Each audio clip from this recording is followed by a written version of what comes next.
Dave, I'm going to have you finish this. Hi guys. Hey, There he is. and without further delay, Ladies and gentlemen, please welcome Dr. Steve Cohen.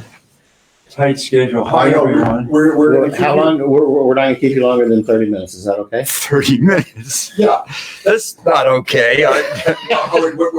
When the clang ring, when the fire bell rings, I'll go and then I'll come back. Okay, maybe I have to leave. I'll leave for 5 minutes and I'll have to come back. I mean, really, that could happen. Yeah. So folks, be chill out there because this is like a tinker toy to me. This little thing here, I know. So it's great. But can I say something? Because it's harsh to say you look your nose down at it, but yeah, I mean, it's not the world you grew up in, and yet you're so damn good in this format. Well, it's nice of you to say that. I just think it's, for me, it's always just about conversation. I think what we do on television is sort of a somewhat more ordered conversation, because we try to create it so that folks can get it. I look at, I had an opportunity, Mark, to sort of look at, the last 50 years, because I've been at it 50 years. And the only thing that's changed is that you can reach people at any moment, any time of the day or night. But the messaging's the same, right? I've spent my whole life trying to explain what's going on in the world to folks, right? Whether that's as a teacher or as a journalist or whatever.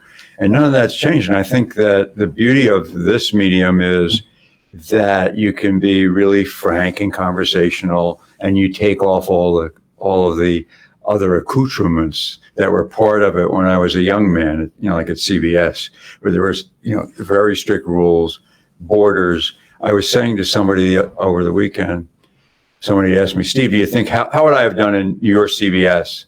And I said, you're a great journalist, but it wouldn't have worked because nobody smiled in those days. Right. I'm just talking about that. It's hard to believe, but when I was a young man running New York, WCBS, I really don't remember any laughter. Isn't that funny? We were just all so serious. So don't you think that there was to get the story right? Nowadays, it's just like getting it on Instagram or getting it on the story. Yeah, I think you're so right about that. We had, we had time to develop a truthful narrative, if you will, guys. And by that I meant we took the time. Here's an example. Yesterday evening, there's a report that a woman stabs another woman to death. Immediately, all the other stations jumped at, oh, well, that wasn't because there was an Uber sticker on her car. She must have been an Uber driver, and it was her passenger that stabbed her to death. And I said to everybody, hey, you don't know that. Don't report that. That's jumping into a narrative, which is that Uber drivers are in danger by folks in their cars. Now, that may be true. It may turn out that that's true. But at the moment we had that story, I would not allow us to report it that way. So look, let's just report the facts. There was a car, had an Uber sticker on it. There was a woman in the car and another woman. One woman stabbed the other woman to death, and she's been apprehended. That's the story. Right. Mm-hmm. But the story that all the other guys that we compete with ran was Uber driver in danger, dangers of being an Uber driver. And then he just immediately conflated that story into Uber people, in trouble. Right. And crazy people in the cars. In the old days, right, you couldn't do that. You had to develop the narrative. You had to have the facts straight. You couldn't play around with it. And let me tell you something. If you dared to jump to a narrative, we didn't call it a narrative then, it was just a story. If you dare jump to that narrative and you didn't have a fact right, I mean, there was serious consequences. There was hell to pay. When I was in with your job, couldn't you? Yeah, when I ran WCBS, it was a huge newsroom. I mean, it was like 200 people. It wasn't like here where we have 3 people every day to do a show. I mean, so there was a phone in the newsroom. It was a red phone that had a white bubble on it, right? And when that phone rang, that was somebody at BlackRock. They call it the Stanton phone because Dr. Stanton had put it in place because he could never get through to the newsroom. Dr. Frank Stanton, he was not happy if he couldn't get, the Simon guy said, yeah, who are you? I'm Dr. Stanton. He said, yeah, right. So he eventually installed a phone. And when that phone would ring, right, the entire newsroom, so think of 150 people, right, they would all flee the building. Right. The phone would ring. Nobody would want to pick it up. because the bubble's going. This is the mucky muck. This is the grand poobah. This is it. Yeah. So I'm the news director. So I've got to pick up the damn phone. So on occasions when it would ring, I would pick up the phone, and Dr. Stanton was going, but Dr. Tommy Leahy was running the whole place, and then Gene Jankowski. And when I would pick up the phone, and Mr. Leahy would say to me, he said, "Mr. Cohen." It was always Mr. Cohen. It was never, Steve. It was never, "Hey, buddy." It was always Mr. Cohen. And I said, "Yes, Mr. Leahy." He said, "Mr. Jensen had that story on St. Patrick's Day wrong." I said, "Are you watching?" He said, "Yeah." He said, "I want you here's what was wrong about that story. I want you to go to Mr. Jensen. I want that corrected before the program is over." That's the kind of call you're getting. That's what I mean. You couldn't make a mistake in the narrative. Right. And nobody thought it was funny either. Right. And so then I would then, because I'm a kid, I would then dutifully go out to my anchorman, Jim Jensen, who was like the local Walter Cronkite. Sure. And I'd go out to the set and I would basically beg him. I'd say, "Jim, you got this fact wrong. Okay. Could you please, you need to get this right." And then he would just, because he was, he would give me the hardest time in the world. He knew he was going to change it, but he didn't want me to know that he was going to change it. I'm going to shift gears on you. Go ahead. I'm sorry. No, that's okay. I don't know where you guys want to go, so I just tell stories. I wanted to talk a little bit about COVID, the past year, and Paul, if you have questions, jump in. But I was just going to ask, and what have we learned? What did we do well? What could we have done better? As communicators, you mean? Yes, as a news station, as KUSI, what did we learn as a medium as a whole? What? Yeah, it's a really thoughtful question, and I think folks are going to write about it. Because it's that important. I think that you learn that there's a point of view that comes out of a crisis. And pardon me, and everybody, there's no water in here, right? And everybody, pardon me. I've been talking all morning, folks. We'll get some, hang on. And everybody wants to have you jump into that point of view. Right. And you want to do that because you want to help. The problem is it may be the wrong point of view. Right. And that's what happened, in my view, on COVID. Everyone wanted us to be in fear. Because they knew that if we were in fear, right, that we would listen to their guidelines and go along. There would be no debate. And this power that the autocrats had, in this case, the governor and the county, to force us into one viewpoint, right? I think they felt it was needed, and we reported it that way. But whether or not it was prudent for us not to be more analytical, I think that was the issue for me. I think that you've got to realize that we've got to, in a crisis situation, look at all sides and not just be oriented in one way. And as the crisis went further, right, as we began to branch into criticism, oh, that's great. Thanks so much. There was hell to pay for anyone who took an alternative point of view. And I think there's an enormous danger in that for our society and for the people we're trying to report to, because there are legitimate alternative points of view.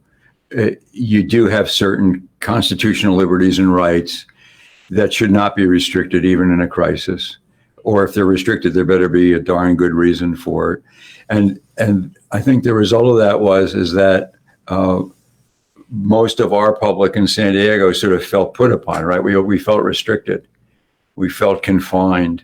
And whether we should have felt that for as long as we did, I think is a big question mark. Yeah. And then just the whole reporting on the tiers, that were artificially created, and that they were never analyzed. In other words, no one ever had the opportunity to say to the governor, well, just let me know. I mean, how did you put together the tiers from yellow to orange and red? How did you do that? I mean, why did you do it? And then how did you do it? What's the process? And, and because we were all into into the Zooms and don't touch anybody. And the press never had an opportunity, media never had an opportunity to actually sit face to face like this and say, Governor, Mr. Supervisor, Mr. Chairman, Fletcher, because you couldn't interrogate the power. Right. The power had authority over us without any restrictions. And once you remove that barrier, then the fourth estate, which is what we are, there's nothing we can do. It's roll over or shut up. And that's what they wanted us to do, was roll over and shut up. And most folks did that. We tried not to shut up as much. And for that, we paid a price, right. A big price. People, just, to your audience. I mean, look, there are people in this city that will not converse directly with KUSI News because of our contrarian view of a number of policies that they've instituted during COVID. Right. I mean, I think that's important people. Well, the leadership. Yeah. Elected officials. And, I think that the ethical considerations that we all used to live by, which is I'm a public official. As a member of media, you can ask me any question you want, not beforehand, but because I'm a public official, I should be able to answer anything you ask me about with no preconditions or subtext. Well, that just went away. Right. COVID dissolved the idea that there's a free press that can operate in a free and unencumbered way. Everything was controlled. We still live now in a controlled media environment where Governor Newsom, Fletcher, Todd Gloria, they want the questions before you interview them, and we refuse to do it. Right. Won't do it. Out of all the last year, I think. So I think that's the benefit. That was the problem of COVID, that we were all forced into compliance. I think that watching you over the last year, I think the thing that pissed you off the most was the lack of access to the powers that be. I think that's right. I think that and it's not because we want to be powerful. It's just because if you don't have access, you can't ask questions. If you can't ask questions, then you can't do truth. Everybody likes to say truth to power. There is no truth to power if you can't ask power a question. Right. So can I ask a double-edged question Sure. as it relates to what's going on today, the Trump lawsuit against Big Tech? Big Tech, Yeah. and then the narrative that the former president pushed that COVID-19 and the reaction to COVID-19 was more about less of a health reaction and more about changing voting laws that made his reelection more dubious. Well, Do you subscribe to that theory? No, I don't think that the President Trump's theories about the election and his loss. I want to be as generous as I can be. I think that they are a reflection of his own sense of loss and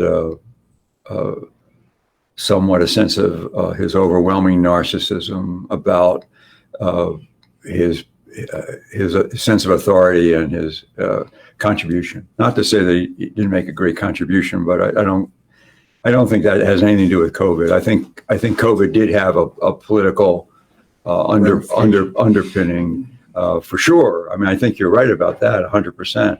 But I do think that when you look at to jump back to big tech, everyone says, well, big tech is not, it's a private organizations, they're not under the First Amendment. Well, I don't think that's true. I think if you act like a public utility and you are de facto someone that has taken on the role of a publisher, right, that therefore you should be under the same guidelines that the rest of us are in terms of First Amendment considerations. And I think that, big tech missed that.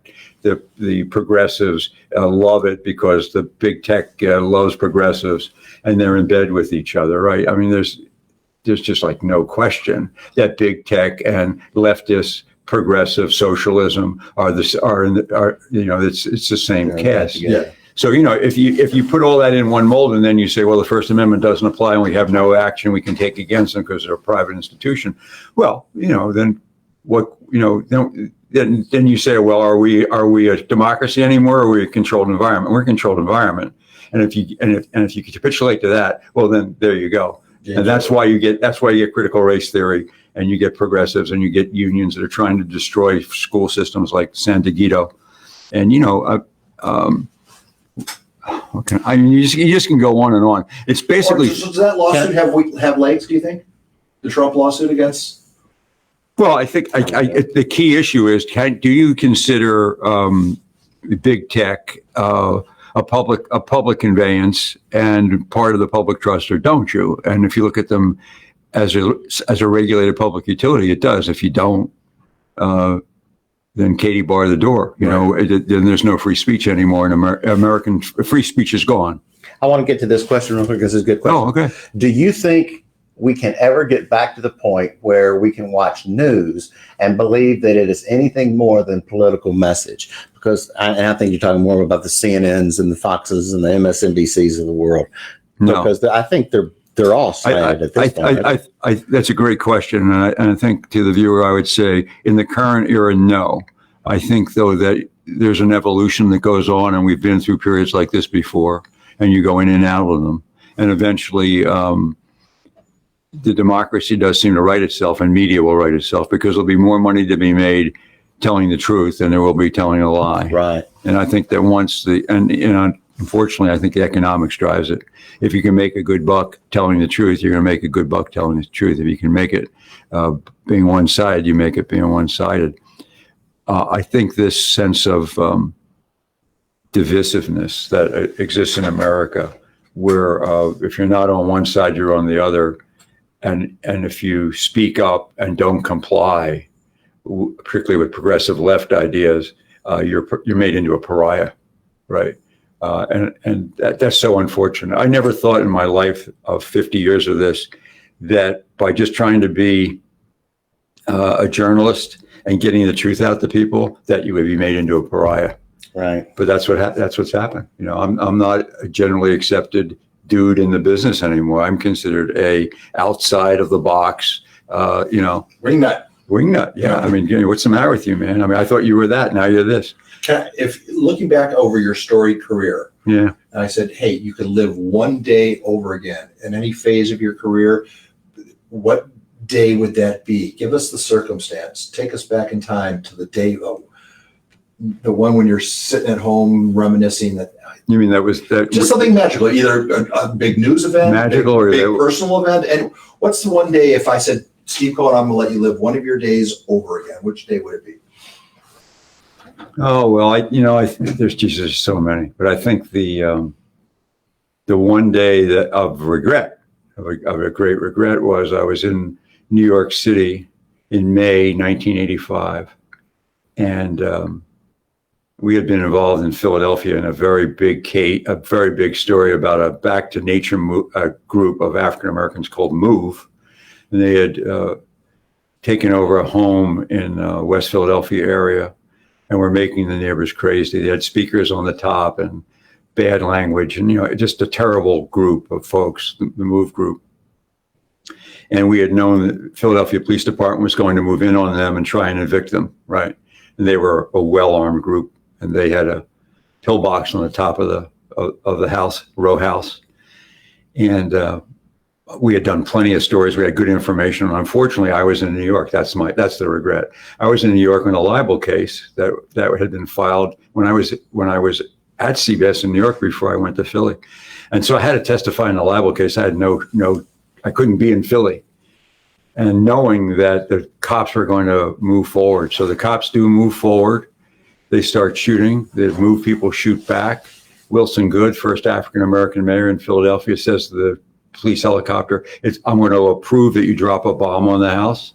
And they fly a helicopter. They fly a helicopter over the home in a satchel of C4, and they drop it on the home, thinking that they wanted to blow up the bunker, right? So there's an armed bunker on the top. So they blow up the bunker, but the problem is that it starts a fire, and the fire begins to burn. And the police chief says to the fire chief, what do you want to do? You want to fight the fire? These guys are firing at us. We're in a firefight. And the two of them decide we're going to let the fire burn. So I'm in New York, right? And the case is over. And I've got to make a choice to get on the Amtrak and go back to be with my folks. And I'm on the phone with them constantly, so I'm helping direct the coverage.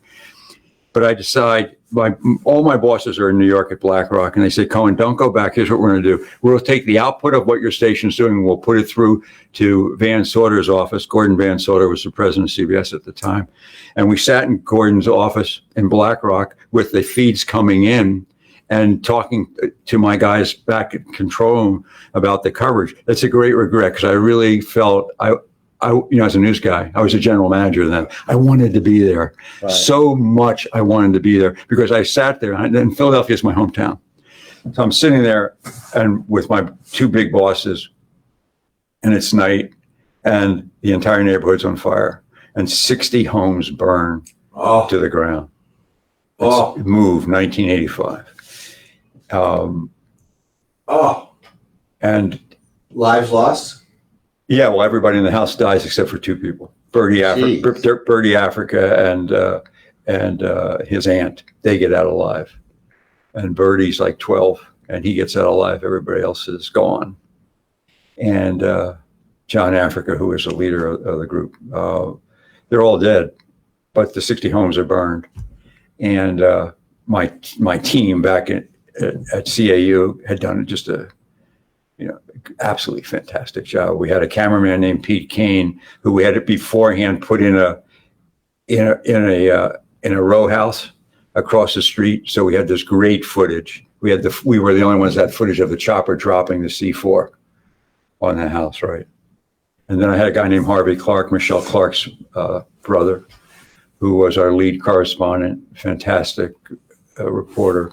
And Harvey was there because he knew the move guys. So we had great coverage. We won a Peabody and a DuPont and all that. I wasn't there. So when you think about great events and you're guys like us, right? You want to be there. Sure. And I couldn't have my boots on the ground. So that's the story. I mean, it's probably more story than you wanted, but I think of that. But that's an event for all time. And just as a side note to that, and this is the killer of that whole of May 1985, the move incident. Nobody lost their job. Nobody went to jail. There was that big investigations done. Nothing happened.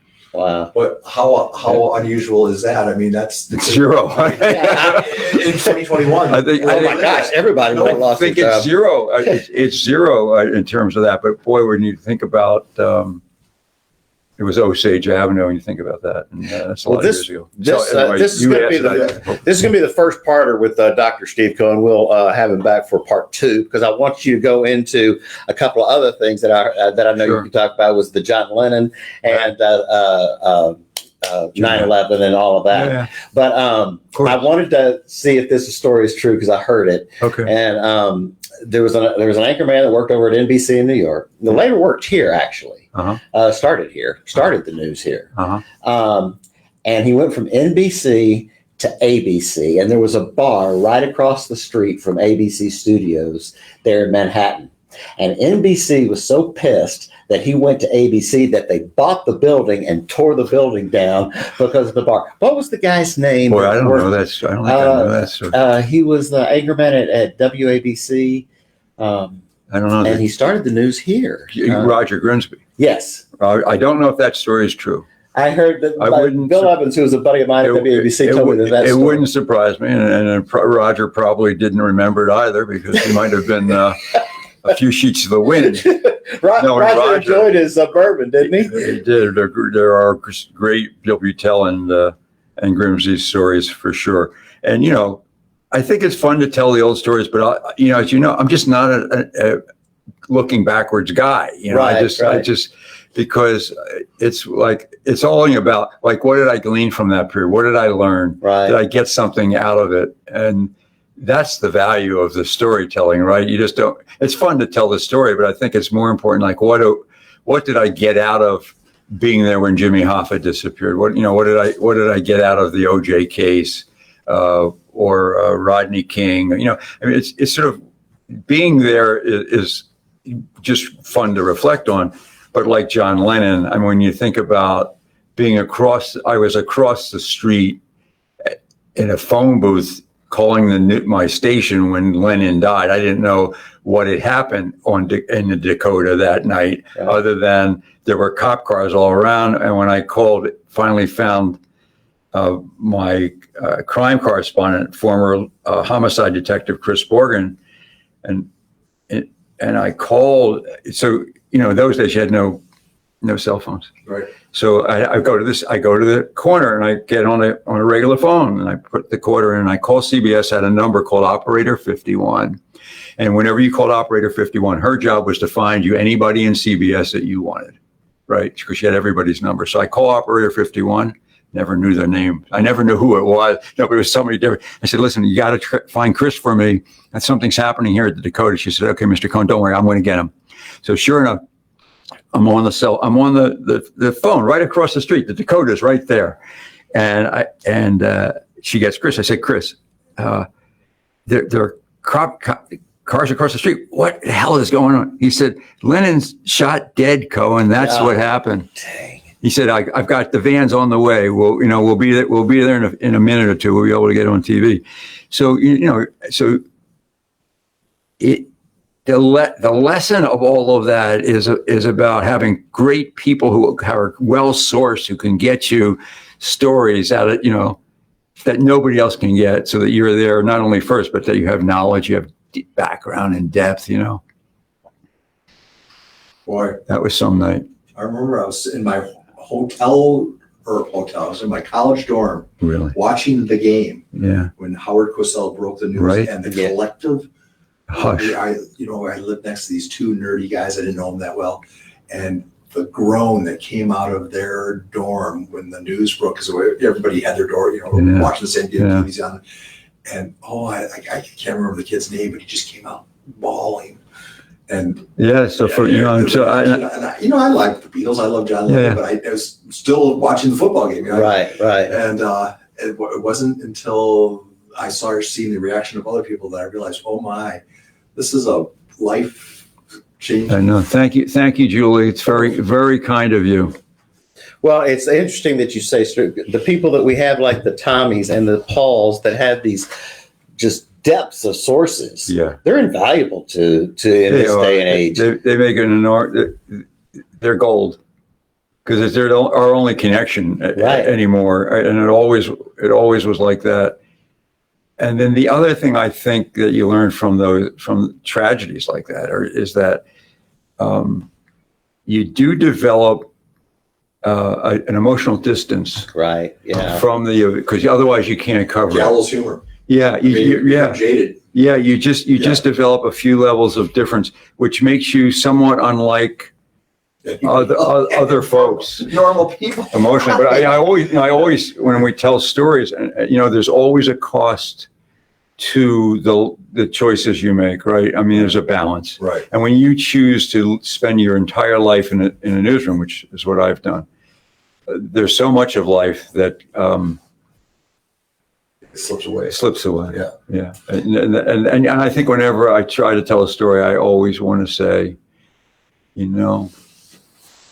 it's a balance, and some are good at the balance, and some, like me, are lousy at it. Never said I've lived a balanced life, and it makes life difficult.